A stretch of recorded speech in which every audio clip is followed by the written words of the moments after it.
Morning for neighbors in a quiet Town of Clay neighborhood. A reported shooting that turned out to be a so-called swatting incident or a hoax call, drawing sheriff's deputies and a SWAT team to McNamara Drive just off Route 31 in the Orange Commons neighborhood. News Channel 9's Nicole Somavilla is there live this evening. Nicole, the man who called 911 made some pretty serious threats, right? That's right, Rob. This suspect told 911 dispatchers that he shot his girlfriend in the Orange Commons neighborhood behind me, and that he would also shoot any first responders who attempted to come to that home. Of course, now we know that was a hoax and a swatting call, and police at this time are trying to figure out who the suspect is and where they came from, whether it's in New York or in another part of the country. But that person could be facing federal charges. Swatting calls like this one divert resources from actual emergencies while putting neighbors on high alert.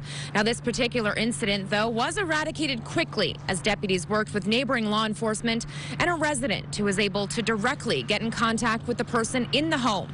A good outcome in an incident that could have turned deadly. Earlier this year, a Wichita father was killed by police responding to a similar swatting call. Sheriff Conway tells us this morning's false alarm could have ended a lot differently. Thankfully today, rather quickly, we were able to contact someone who knew how to reach people in the house and ask them to come out. But as you know from having been there, we cordon off a certain area.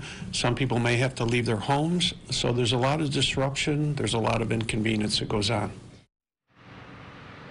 Now, the sheriff also told me that this particular incident seemed like it could have been real because that suspect, that caller calling in about this alleged shooting that did not take place, knew specifics about the house, like the vehicles in front of it. So the sheriff reminds me to make this warning that whenever you are online doing anything on YouTube or gaming, that you should not be posting your geotags or location, and try to keep all of your personal information personal.